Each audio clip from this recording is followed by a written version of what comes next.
ونصلي على رسوله الكريم أما بعد أعوذ بالله من الشيطان الرجيم بسم الله الرحمن الرحيم كل نفس ذائقة الموت موت یہ ایک ایسا اللہ تعالیٰ کا قانون ہے کہ جس سے کسی کو کوئی مفر نہیں، جس سے نہ ہی اولیاء، نہ ہی انبیاء، نہ ہی شاہ و گدا مستثنیٰ ہے۔ کسی نے سچ کہا ہے الموت قدح کل نفس شاربہ، موت ایک ایسا جام ہے کہ جسے ہر ایک نے پینا ہے۔ والقبر باب کل نفس داخل، اور قبر ایک ایسا دروازہ ہے کہ جس سے ہر ایک نے داخل ہونا ہے۔ اللہ تعالیٰ کا یہ ایسا عجیب قانون ہے کہ جس کا جب وقت آ جاتا ہے تو پھر اللہ تعالیٰ اسے ایک لمحہ بھی مہلت نہیں دیتے۔ جس کا جب وقت آتا ہے اس کو نہ تو وہ خود موت سے بچ سکتا ہے اور نہ ہی اس کے ارد گرد بیٹھے اس کے ورثاء اسے موت سے بچا سکتے ہیں۔ اللہ تعالیٰ قرآن مجید میں فرماتے ہیں وَمَا تَدْرِي نَفْسٌ مَاذَا تَكْسِبُ غَدًا، کوئی نہیں جانتا کہ وہ کل کیا کرے گا۔ ہم تو سوچتے رہتے ہیں نا کہ ہم کل یہ کام کریں گے، وہ کریں گے، پلاننگ تیار کرتے رہتے ہیں۔ اللہ کہتے ہیں کہ کوئی نہیں جانتا کہ وہ کل کیا کرے گا۔ وَمَا تَدْرِي نَفْسٌ بِأَيِّ أَرْضٍ تَمُوتُ، کوئی یہ بھی نہیں جانتا کہ وہ کس زمین پہ مرے گا۔ اس کو موت کہاں آنی ہے؟ اس کو اپنے گھر میں آنی ہے یا گھر سے باہر؟ کہاں اسے موت آنی ہے؟ اللہ کے علاوہ یہ بھی کوئی نہیں جانتا۔ اور جس کا جب وقت آ جاتا ہے وَلَن يُؤَخِّرَ اللَّهُ نَفْسًا إِذَا جَاءَ أَجَلُهَا، اللہ پھر اسے ایک لمحہ بھی مہلت نہیں دیتا۔ صحیح البخاری کی حدیث ہے، موت کا فرشتہ موسیٰ علیہ السلام کے پاس آیا، آ کر اللہ کا پیغام دیا۔ موسیٰ علیہ السلام نے غصے میں آ کر موت کے اس فرشتے کو تھپڑ مار دیا۔ اس کی آنکھ نکل گئی، وہ آنکھ کا ڈیلا لے کر اللہ کے پاس پہنچا۔ اللہ، آپ نے مجھے اس شخص کی طرف بھیجا ہے لا یرید الموت، جو موت کو پسند نہیں کرتا، جو مرنا نہیں چاہتا۔ اللہ رب العزت نے فرشتے کی آنکھ واپس لوٹائی اور حکم دیا کہ جاؤ میرے کلیم کے پاس پھر جاؤ، انہیں کہو کہ اگر موت کو ابھی نہیں چاہتے، اگر ابھی مرنا نہیں چاہتے تو ایک کام کریں، بیل کی پیٹھ کے اوپر اپنا ہاتھ رکھیں، ان کے ہاتھ کے نیچے جتنے بال آئیں گے ایک ایک سال کی مہلت، ہر بال کے بدلے ایک ایک سال کی موسیٰ علیہ السلام کو مہلت ہے۔ فرشتے نے آ کر اللہ کا پیغام دیا۔ موسیٰ علیہ السلام عرض کرتے اللہ اس مہلت کے بعد پھر کیا ہے؟ تو اللہ رب العزت فرماتے ہیں اے موسیٰ مہلت کے بعد پھر موت ہے۔ تو موسیٰ علیہ السلام پکار اٹھے اللہ اگر مہلت کے بعد پھر موت ہے تو موت ابھی منظور ہے۔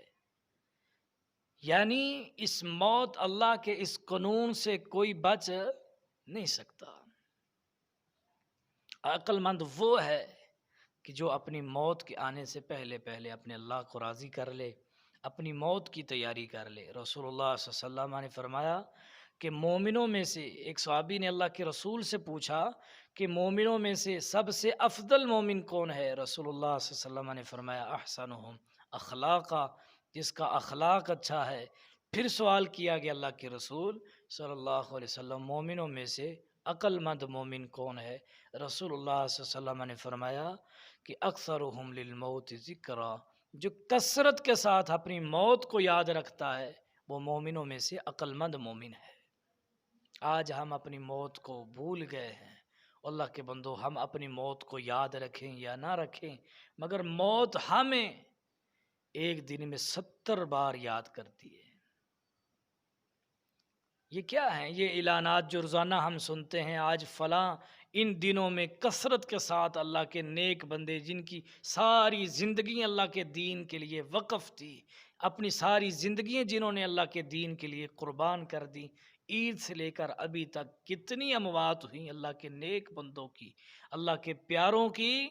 یہ کیا ہیں؟ یہ اعلانات جو ہم سنتے ہیں، یہ قبرستان، یہ جنازے اصل میں ہمیں ہماری موت یاد کرواتے ہیں کہ آج فلاں کا اعلان سن رہا ہے کہ فلاں تاجر، فلاں پیر، فلاں علامہ، فلاں مفتی، فلاں شیخ الحدیث فوت ہو گیا ہے۔ اے اعلان سننے والے، تو اپنی موت کی بھی تیاری کر۔ تو آج فلاں کا اعلان سن رہا ہے، ایک دن تیرا بھی اعلان ہونے والا ہے۔ رسول اللہ صلی اللہ علیہ وسلم نے فرمایا نا، قبرستان کی زیارت کیا کرو۔ اس میں کیا حکمت ہے کہ جب تم قبرستان کو دیکھو گے، قبروں کی زیارت کرو گے، تمہیں تمہاری موت یاد آئے گی۔ کسی نے کیا خوب کہا ہے کہ ہم سیر کو نکلے تو راستے ویران تھے، ہم سیر کو نکلے تو راستے ویران تھے، کچھ ویران تھے، کچھ قبرستان تھے، قبرستان میں پڑی ہوئی ہڈیاں بول کر کہنے لگی، اے انسان سنبھل کر چل، کبھی ہم بھی انسان تھے۔ تو اللہ کے بندو، رسول اللہ صلی اللہ علیہ وسلم نے فرمایا، یہ دنیا اجنبی، اس دنیا میں اجنبی کی طرح رہو، مسافر بن کر رہو۔ اجنبی جس کی کوئی جان پہچان نہیں ہوتی، مسافر جو اپنی گاڑی کے انتظار میں ہوتا ہے، جب گاڑی آتی ہے تو وہ چلا جاتا ہے۔ اپنی موت کی تیاری کر لے، موت کے آنے سے پہلے پہلے۔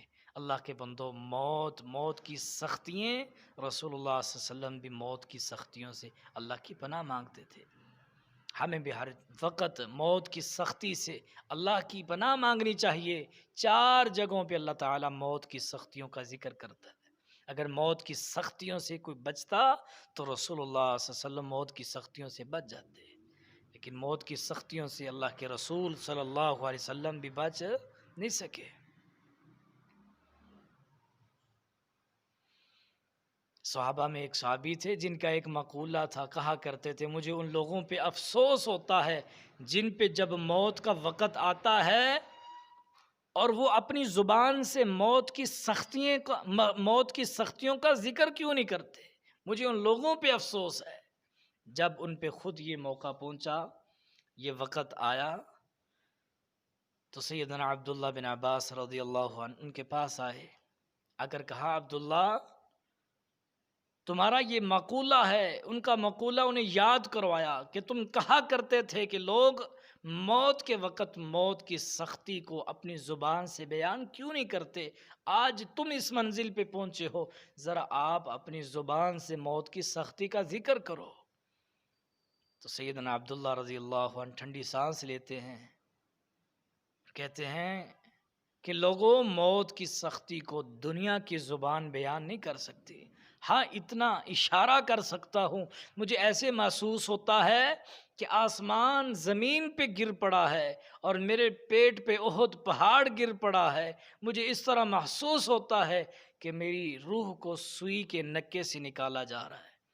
یہ اللہ کے رسول کے صحابی ہیں جو اپنی موت کی تیاری کرنے والے، جن کے اعمال نیکیاں زیادہ، گناہ کم تھے، آج ہمارے گناہ زیادہ اور نیکیاں کم، اور پھر موت کو ہم نے بھلا دیا، کبھی موت کو یاد ہی نہیں کیا۔ اللہ کے بندوں، کثرت سے جو اپنی موت کو یاد کرتا ہے، اللہ اسے بڑے بڑے گناہوں سے بچا لیتا ہے۔ یہ دنیا جس کی خاطر ہم نے اپنی موت کو بھول گئے، اپنی آخرت کو بھول گئے، یہ دنیا، اللہ اکبر، اکبر الہ آبادی، ہر ساتھی اس کو جانتا ہے، اس کے متعلق علم رکھتا ہے۔ اس نے اپنی بیٹی کی شادی کی، بیٹی کو جہیز میں دنیا کی ہر چیز دی، قیمتی سے قیمتی چیز تحفے میں دی، محبت کے ساتھ، پیار کے ساتھ، خوشیوں کے ساتھ اپنی صاحبزادی کو اپنے گھر سے الوداع کیا، ہر چیز جہیز میں دی، تحفے میں دی۔ جب وہ بیٹی اپنے سسرال پہنچی، سسرال والوں نے اکبر الہ آبادی کی بیٹی کی ڈولی سے کپڑا اٹھایا تو اکبر کی بیٹی فوت ہو چکی تھی۔ انہوں نے اکبر کو پیغام پہنچایا کہ اکبر، جس اپنی بیٹی کو تو محبت کے ساتھ، خوشیوں کے ساتھ اپنے گھر سے الوداع کیا تھا، محبت کے ساتھ گھر سے رخصت کیا تھا، وہ تو اللہ کو پیاری ہو چکی ہے، فوت ہو چکی ہے۔ اس وقت اکبر الہابادی نے جو جملے کہے تھے، کہنے لگے کہ ہائے لوگو، میں نے اپنی بیٹی کو دنیا کی ہر چیز جہیز میں دی، ہر چیز تحفے میں دی، ایک چیز دینا بھول گیا۔ لوگو، کاش میں اپنی بیٹی کو کفن کی 2 چادریں بھی دے دیتا۔ یہ ہے دنیا کی حقیقت، جس دنیا کی خاطر ہم اپنی کامیاب زندگی آخرت کو بھول گئے، جس دنیا کی خاطر ہم اپنی موت کو یاد کرنا بھول گئے، اور اس دنیا کے مال کی خاطر خلیفہ ہارون الرشید وقت کا بادشاہ ہے، خلیفہ ہے، موت سے چند دن پہلے بازار میں جاتے ہیں، جا کر 2 چادریں خریدتے ہیں، اپنا کفن خریدتے ہیں، پھر گھر میں لاتے ہیں، اپنی آنکھوں کے سامنے رکھ کر رونا شروع کر دیتے ہیں، اور پھر قرآن کی یہ آیتیں ساتھ ساتھ پڑھ رہے ہیں۔ ما اغنا انی مالیا، ہائے میرا مال کدھر گیا ہے، بس یہ 2 چادریں ہی میرا مال ہے۔ حلق انی سلطانیہ، ہائے میری کرسی کدھر ہے، جس کرسی پہ میں بیٹھ کر حکم چلاتا تھا، میرا حکم چلتا تھا، ہائے مجھ سے میری کرسی بھی چھن گئی، نہ آج میرا مال میرے کام آیا، نہ میرا عہدہ، نہ میری کرسی۔ تو اللہ کے بندو، موت یہ اللہ کا قانون ہے جس سے کوئی بچ نہیں سکا۔ آج وقت ہے کہ موت کے آنے سے پہلے پہلے، موت کا کڑوا گھونٹ پینے سے پہلے پہلے اپنی موت کی تیاری کر لیں، اپنے اللہ کو راضی کر لیں۔ میرا رب بڑی جلدی مان جاتا ہے، اتنی جلدی مان جاتا ہے، میں تو کہا کرتا ہوں ماں باپ کو مناتے دیر ہو جاتی ہے، دیر لگ جاتی ہے، رب کو مناتے دیر نہیں لگتی۔